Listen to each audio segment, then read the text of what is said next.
Petrol diesel के दाम 100 के पार, रसोई गैस के दाम घटना तो दूर डबल हो गया और तो और सब्सिडी भी बंद है।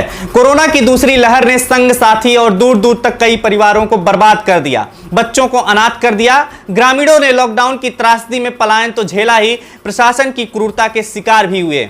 किसानों पर अत्याचार ने उन्हें दिल्ली की सीमाओं पर घर बार छुड़वाकर 6 माह से बिठा रखा है। बंगाल चुनाव सहित तमाम चुनावों में मिली बीजेपी की हार, यही सब मोदी सरकार के 7 साल के परिणाम है। और मोदी जी मन की बात में 70 साल बनाम 7 साल की बात बता रहे हैं और जमकर उपलब्धियां बता रहे हैं। इसी बीच मोदी के कामकाज को लेकर के तमाम सर्वे भी आने लगे हैं। ये सर्वे क्या है और कैसे मोदी सरकार की पोल खोल करके रख देने वाले हैं, इस पर आगे बात करने वाले हैं। नमस्कार, मैं प्रभात और आप देख रहे हैं आपका पसंदीदा चैनल फोरम 4 बात अलग अंदाज में। प्रधानमंत्री नरेंद्र मोदी की लोकप्रियता में गिरावट को लेकर के काफी बवाल और बहस चल रही है। सी वोटर के साप्ताहिक सर्वेक्षण के अनुसार मोदी जी की लोकप्रियता 63% से घट करके 38% तक आ गई है, जबकि वैश्विक संगठन मॉर्निंग कंसल्ट के अनुसार मई 2020 के 68% से घटकर 33% पर आ गई है। निराशा और संकट की भयावहता को देखते हुए यह निष्कर्ष आश्चर्यजनक नहीं है। नरेंद्र मोदी सरकार की सत्ता में आए 7 साल पूरे हो चुके हैं। पीएम मोदी के दूसरे कार्यकाल के 2 साल पूरे हो चुके हैं। इस वक्त पूरा देश कोरोना महामारी के अभूतपूर्व संकट से जूझ रहा है। नरेंद्र मोदी सरकार के लिए कोरोना संकट से निपटना बहुत बड़ी चुनौती की तरह है। इसी बीच निजी चैनल एबीपी न्यूज सी वोटर ने मोदी सरकार के 2 साल पूरे होने पर केंद्र सरकार के कामकाज को लेकर के पीएम मोदी की लोकप्रियता, कोरोना से संकट से सरकार के निपटने जैसे सवालों को लेकर के सर्वे किया है। इस सर्वे ने मोदी सरकार की पोल खोल करके रख दी है। केवल एबीपी ही नहीं, इसके पहले भी तमाम सर्वे आ चुके हैं। एबीपी न्यूज सी वोटर सर्वे के मुताबिक मोदी 2 सरकार की सबसे बड़ी नाकामी कोरोना से निपटना है। सर्वे में भाग लेने वाले 44% शहरी लोगों ने इसे मोदी सरकार की सबसे बड़ी नाकामी बताया है। वहीं ग्रामीण भारत में 40% लोगों का मानना है कि मोदी सरकार की सबसे बड़ी नाकामी कोरोना से निपटना है। वहीं कृषि कानूनों और किसानों के मुद्दे को शहरी क्षेत्रों में 20% और ग्रामीण क्षेत्रों में 25% लोगों ने मोदी सरकार की सबसे बड़ी नाकामी बताया। सीए पर दिल्ली दंगे को 9% शहरी और 9% ग्रामीण लोग सरकार की सबसे बड़ी नाकामी बता रहे हैं। चीन सीमा विवाद को 7% शहरी और 10% ग्रामीण लोगों ने सरकार की सबसे बड़ी नाकामी बताया है। मन की बात में प्रधानमंत्री जी ने कहा, हम देख रहे हैं कि किस प्रकार से देश पूरी ताकत के साथ कोविड-19 के खिलाफ लड़ रहा है। जी हां प्रधानमंत्री जी, गंगा की लहरों में उठती लाशें हमने देखी है। आप कहां थे, क्यों नहीं पता लगाया कि आपने वो लाशें कहां से चली। आप तो यहां तक कि पंजाब बंगाल इलेक्शन में वो दीदी करने में मस्त थे। लाखों लोगों की कोरोना में शहादत के हत्यारे आप हैं, या जिला अस्पताल, राज्य या सेंटर के अस्पताल और उनका कुप्रबंधन, या फिर प्रशासन की अक्षमता जिसने आप जैसे लोगों को लगातार बिना मास्क के रैलियां करने दिया। बताइए, आज आप हार गए बंगाल में तो अब ममता दीदी का मुख्यमंत्री बनना नहीं भाया, तो आपकी पार्टी देश में एक महिला मुख्यमंत्री की इमेज खराब करने में लगी है। अब तो मान जाइए। अब तो आपके सांसद के बेटे भी कह रहे हैं कि ममता दीदी की आलोचना बंद कर आत्मनिरीक्षण करें। आपको भी बता देते हैं, पश्चिम बंगाल की सत्ताधारी पार्टी तृणमूल कांग्रेस को छोड़ बीजेपी में शामिल हुए सांसद मुकुल राय के बेटे शुभ्रांशु राय ने अपनी ही पार्टी को नसीहत दी है और कहा है कि पार्टी ममता सरकार की आलोचना करना बंद करे। उनकी इस नसीहत के बाद अब ये सवाल उठने लगे कि क्या बंगाल बीजेपी में चुनाव हार के बाद पार्टी में असंतोष है। बता दें, पिछले दिनों आए यास तूफान से हुई तबाही का जायजा लेने प्रधानमंत्री नरेंद्र मोदी कोलकाता पहुंचे थे और उन्होंने इसकी एक समीक्षा बैठक की थी।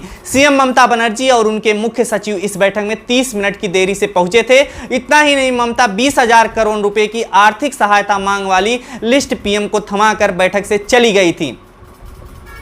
बीजेपी ममता के इस व्यवहार पर उनकी आलोचना कर रही है। पीएम की अगुवाई नहीं करने पर भी बीजेपी ने उन्हें लगातार घेर रही है।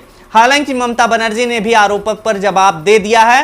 हां, तो पीएम मोदी ने मन की बात करते हुए आगे कहा है कि जब भारत राष्ट्रीय सुरक्षा के मुद्दों पर समझौता नहीं करता, जब हमारी सेनाओं की ताकत बढ़ती है, तो हमें लगता है कि हां, सही रास्ते पर हैं।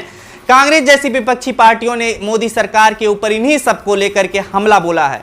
रणदीप सुरजेवाला ने आरोप लगाया कि मोदी सरकार देश की संप्रभुता और सीमाओं की रक्षा करने में पूरी तरह से फेल साबित हुई है। चीन को लाल आंख दिखाना तो दूर, भाजपा सरकार चीन को लद्दाख में हमारी सीमा के अंदर किए गए अतिक्रमण से वापस नहीं धकेल पाई। चीन ने आज भी डेप्सांग प्लेस में भारतीय सीमा के अंदर एलएसी के पार वाई जंक्शन तक कब्जा कर रखा है, जिससे भारत की सामरिक व हवाई पट्टी दौलत बेग ओल्डी एयर स्ट्रिप को सीधे खतरा है। पर मोदी सरकार चुप है। साफ है कि देश 7 सालों की मोदी सरकार की नाकामयाबी को भुगत रहा है, इसलिए मोदी सरकार देश के लिए हानिकारक है। इन 2 वर्षों के दौरान हुए 10 विधानसभा चुनाव में भाजपा और एनडीए को 4 विधानसभाओं में, असम में, बिहार में, हरियाणा और पुदुचेरी में सफलता मिली है। भाजपा और एनडीए को इस दौरान दिल्ली, केरल, तमिलनाडु, पश्चिम बंगाल, झारखंड और महाराष्ट्र में हार का सामना करना पड़ा है। इनमें झारखंड और महाराष्ट्र में उसकी सरकारें थीं। हालांकि इस बीच उसने 2018 में हारे 2 राज्यों कर्नाटक और मध्य प्रदेश में जोड़ तोड़ से फिर से अपनी सरकार बनाने में सफलता हासिल की है। कांग्रेस ने महंगाई का हवाला देते हुए मोदी सरकार को पिछले 73 साल में सबसे कमजोर सरकार बताया है। रणदीप सिंह सुरजेवाला ने कहा है, देश को एक नाकाम, नाकारा, नासमझ सरकार का बोझ ढोते हुए आज 7 साल हो गए। देश भुगत रहा है क्योंकि 7 साल में बेरोजगारी 11.3% हो गई है। कई प्रांतों में पेट्रोल 100 और सरसों का तेल 200 पार कर चुका है। 73 साल में देश की सबसे कमजोर सरकार मोदी सरकार साबित हुई है। आइए अब एक एक करके जो मोदी सरकार ने अभी कहा है उस पर भी बात करते हैं। उन्होंने कहा कि 7 वर्षों में देश के अनेकों पुराने विवाद भी पूरी शांति और सौहार्द से सुलझाए गए हैं। तो मोदी ने जो मन की बात कही है उसको लेकर के विपक्ष ने सीधे सीधे मोदी सरकार पर हमला बोला है। विपक्ष के रणदीप सुरजेवाला, कांग्रेस के जो कि हैं प्रवक्ता, उन्होंने कहा है कि 7 साल में क्या पाया। 7 साल में सिर्फ नफरत और बंटवारे का साया, झूठी नोटबंदी और जीएसटी का माया, फरेब और जुमलों की छाया, गंगा मैया में बहती हजारों लाशें, उन्नाव, प्रयागराज और कानपुर में मिट्टी की तले दबी सांसें, सरयू तट पर उतारी जा रही लाल चुन्नियां, शमशान घाट की नई चुनी ऊंची दीवारों के बीच दहकती आग की चिमनियां, ये सब आप देख रहे हैं अभी जो हो रहा है। जबकि मोदी ने जब मन की बात कही है कि बहुत बड़ी शांति मिली है और देश, कश्मीर और तमाम जगहों पर अमन चैन है। जबकि आपने देखा कि सीए का दंगा हुआ, दिल्ली में दंगा हुआ, तमाम लोग मारे गए। इसके साथ ही कोरोना में तमाम लोग मारे गए। चारों तरफ त्रासदी है मोदी सरकार में। और ये मैं नहीं कह रहा हूं, ये विपक्ष भी कह रहा है। विपक्ष ने अर्थव्यवस्था को लेकर के निशाना तो साधा ही, साथ ही बेरोजगारी को लेकर के, महामारी को लेकर के और महंगाई को लेकर के सीधे सीधे निशाना साधा है। किसानों पर अहंकारी सत्ता का प्रहार। ये सही बात है कि नवंबर से लेकर के किसान भाई 6 माह हो चुके हैं और अभी तक अपने घर नहीं गए हैं और वो दिल्ली की सीमाओं पर डटकर लगातार सरकार के विरोध में और अपनी मांगों को लेकर के ये जो है लगातार प्रदर्शन कर रहे हैं। इसको लेकर के रणदीप सुरजेवाला ने कहा है, आज़ाद भारत के इतिहास की पहली सरकार है जो न सिर्फ किसानों से उनकी आजीविका छीनकर पूंजीपति दोस्तों का घर भरना चाहती है, अपितु अन्नदाता भाइयों की प्रतिष्ठा भी धूमिल कर रही है। कभी उन पर लाठी डंडे बरसाती है, कभी उन्हें आतंकी बताती है, कभी राहों में कील और कांटे बिछाती है। 2014 में आते ही पहले अध्यादेश के माध्यम से किसानों की भूमि के उचित मुआवजा कानून 2013 को बदलकर किसानों की जमीन हड़पने की कोशिश की। इसी तरह से महंगाई की मार को लेकर के सुरजेवाला ने आरोप लगाया है।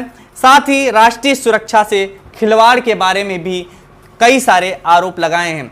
इस प्रकार से आप देख रहे हैं कि मोदी के मन की बात, एक तरफ कह रहे हैं सड़क बन रहा है, लोग पेमेंट कर रहे हैं डिजिटल पेमेंट, और ये भी कह रहे हैं कि कश्मीर और तमाम जगहों पर अमन चैन शांति है। जबकि ये आपके सामने है कि विपक्ष जो कह रहा है, विपक्ष ने जो कहे हैं वो कितना सही है और यहाँ पर आप कैसे देख रहे हैं। लगातार ये प्लान बन रहा है आगे किस तरीके से मोदी सरकार आगे यूपी में अपनी चुनाव की रणनीति बनाए कि वो जीत हासिल करे, और इसी को लेकर के सारी बैठक हो रही है। योगी आदित्यनाथ के बदले जाने की भी संभावना और लोगों के कयास लगाए जा रहे थे। तमाम मंत्रिमंडल में तमाम लोगों के बदले जाने की संभावना जताई जा रही थी और इस पर भी बहस चल रही है। तो खैर, अब जो आने वाला समय होगा वो कैसा होगा आप देखिएगा खुद ही।